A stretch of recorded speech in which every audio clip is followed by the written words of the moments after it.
far. Concealer, mascara. I went ahead and added this concealer waterline kohl pencil from MAC, and I'm sure MAC Pro carries these. I haven't bought one in a long time. It's been in my kit for a while. This one's NW20, I believe, NC30, yep. And I think at MAC Pro you can get these, and they have different color, skin color variations. They're awesome. They are safe for the waterline. It's a kohl pencil. So I did add it to my waterline because I do want this color that I'm gonna put on the bottom lash line to pop. So I'm doing, remember that dazzle kind of, it's really nice, the texture, but I am gonna start with a kind of base to it. First, the Laura Mercier Caviar pencils. If you've never used them, they're amazing, especially if you want something quick and you wanna kind of just draw, put some mascara, vamonos, you can go. But this Caviar one is the burnished bronze. I'm actually gonna use it to kind of start on the bottom lash line, and I might just start this part here and just kind of add halfway through because I'm doing a semi-smoky. I don't want to cover it all up, so I just want to kind of go halfway through. One thing I've learned about these Laura pencils is it dries pretty quickly, so if you want to smudge it, you need to do it right away. So I'm just going to use kind of this denser brush to kind of blend that out because I don't want it to just stay and not be blended. And one way to kind of find out textures and how they pay off, use your hand. You know, when I worked at MAC, we had tons of swatches. I'd come home with swatches all over my hand. But if I was to try this swatch and I would try it on my hand this way, you can see the color, the texture, the payoff. Is it smudge? Just, you know, really everything. And it does set pretty quickly. So this is a good way to kind of test your product.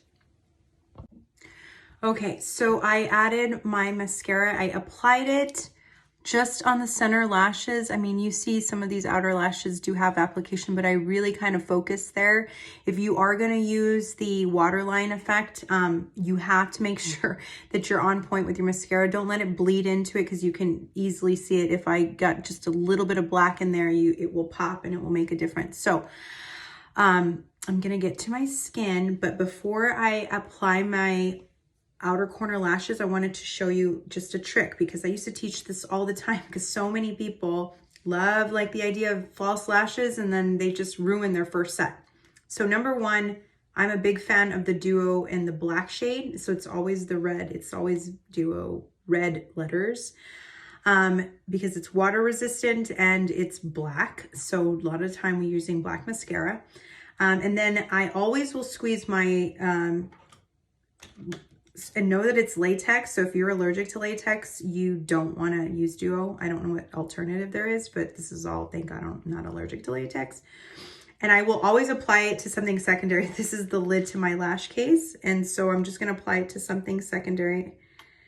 And then I will use the back of like my mascara wand. You can use a brush, whatever it is that you have, maybe the back of your kohl. I've used a lot of things. And you want to use that wand to grab your Duo. And the reason why is because if you over squeeze and you know, it becomes a big mess, you've ruined your lashes. So this will help you kind of guide you and it will kind of keep your line, you know, your hand steady and not ruin your lashes where you can use them multiple times. I use my lashes quite a bit. So, and I do take them off every night. I clean them. I even use my brush cleaner and kind of spray them because I do love my lashes. I mean, everyone who knows me really well knows that. So it's already some Duo there. Now there's Duo, that one with the pin, the one with the brush. I've yet to use them. This is just how I roll. It works for me. I'm always worried I'm not going to get enough with the other types of Duo. So I don't want to risk that, so I just roll my way. So I've applied some Duo to the lash line, and then that will be applied to just the outer corner of my eyes. Okay, so before I move on and applying the outer corner on this eye, I wanted you to see kind of the difference. So you can see this one is the one that has the corner lash, and this one doesn't. So just kind of, I take a step back, you know, you kind of see that it elongates the eye, and it just adds a little bit more density. And because, like I said, I'm going to wear a bolder lip, And I don't want a huge eye. I mean, this eye already is, I mean, semi-smoky, but it's still played up. It's not, definitely not natural. And you always want to do a little bit more for camera, of course. If you're going to go take photos, family photos, be in a photo for wedding, always do a little bit more elevated than you normally do. If you want a good payoff when you're talking about photos, videos, it makes a difference. So I just want you to see the difference before I add it to this side. So you can just see it kind of close up. I just love my little hairs because my brow has not grown in a while, and I have been using the Rodan & Fields serum. So that's kind of why too that I've stopped using false lashes. I just do the little corners.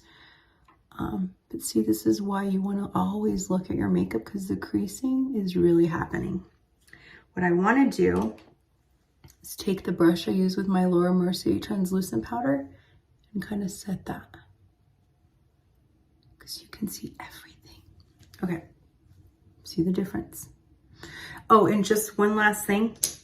So I'm basically taking a full makeup or full eyelash strand and I'm cutting it in half. Well, not in half.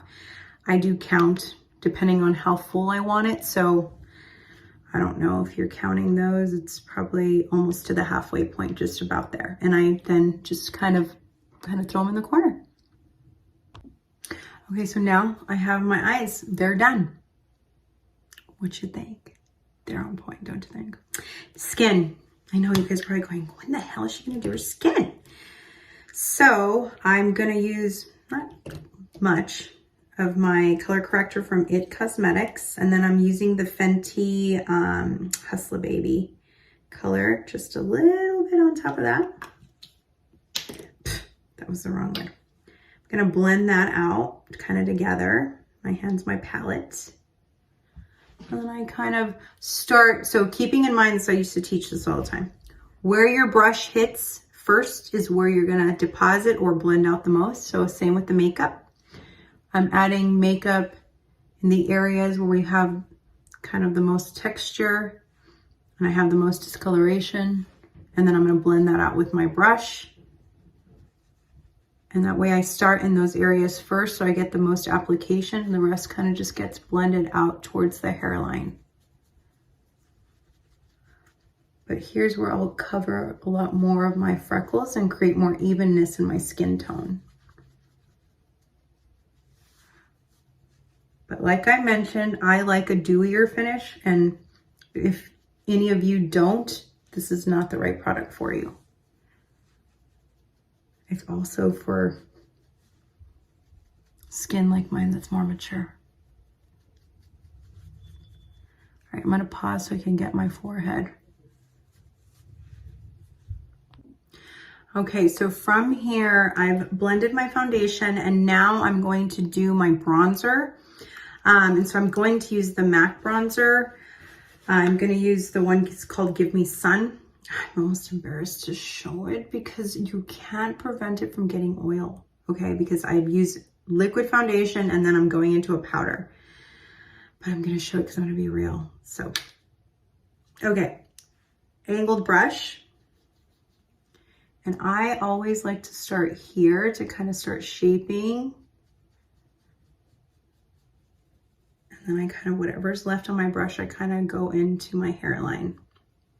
Now, I'll do another video in the future here where I can use concealer that's creamy and do more of what's kind of in right now. Like, you know, I know the stick foundations are really cool. I'm looking at one now to purchase because they're hard to come by the right color. And this one's online only from what I can see. So that's the only thing, my hesitation.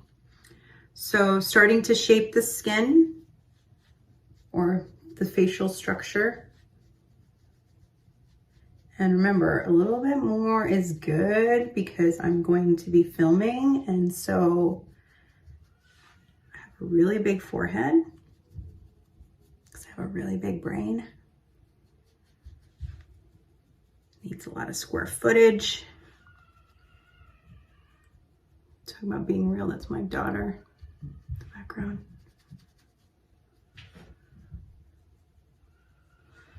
And highlight. Probably go back and kind of do a little bit more, but now my headband's going crazy. My highlight is the Mesmerized by Rare Beauty, Selena Gomez's line. And I kind of just go on the bridge of my nose.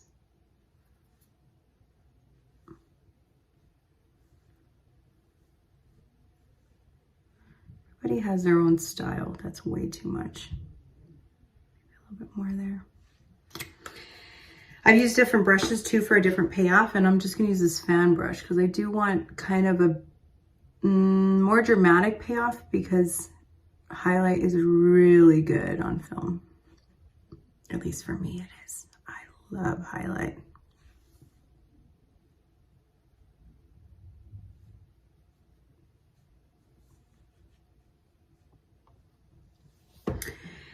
And then I'm into a cream blush, but I need to go grab that from my daughter's collection because she stole it from me. But this is the MAC, and it looks like it's really peachy, but the payoff is more natural, especially since I'm going to be wearing a red lip.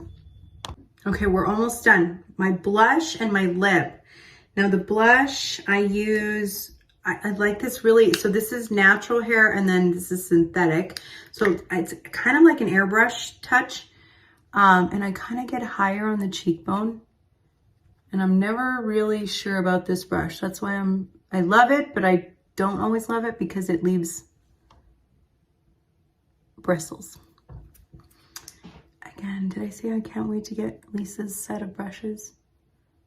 I can't wait. When you have a good pair of brushes, it's everything. So I'm not doing a ton. I'm just kind of going on the apples. And there's this new technique that if you go a little higher, then you look like just like pulled out and just like you had a facelift. Of course, I'm all about that. Just a little bit on the nose. You guys can see how much highlight I love. This is my style. I get it. Not everybody has the same style. I'm still going to spray my skin with some Fix Plus because I can definitely drink more water, live in a city that has more humidity. But that ain't happening, so we got to roll with it. Gosh, most of you might look at me and going, God, why does she like her skin so shiny? When you get to be my age, you'll understand, okay? Fix Plus, tested when you're doing a video so it doesn't spit on your camera. It won't spit, so here we go. So it's like your skin just took a drink of water. You let it set in, do nothing. Just let it set in, but oh my gosh. Okay, now we're just gonna do the red lip and vamonos, we're gonna get ready to film. Okay, I started to line my lips. I'm using Vino from MAC. I'm telling you, color from MAC is the best. You'll never get me out of not being a MAC girl. So Vino it is. And I'm not into drawing above my lip, but I get the ones that need to. And thank God for makeup that you can. But I want you to just notice that a moisturized lip is so much easier when you're working with a pencil lip liner. This one is pencil's not as creamy. I typically like a creamier one. So it works just so much better when you have a moisturized lip. And voila, this is the lip that I so pictured with the suit jacket, because the suit jacket that I'm gonna wear is just, I love suit jackets, and it has these buttons that are to die for, but this lip and those buttons needed to have an occasion. So this is Selena, the deceased beloved Selena. And this one actually is Queen of Cumbia. So if you can get your hands on it, great. If not, sorry about your luck. But when I put it on, it is more metallic-y and it has that really pretty kind of like frosty look, but without being a matte frost. So it's amazing. I guess I shouldn't play up because you can't get it, but let me go see you guys on the other side.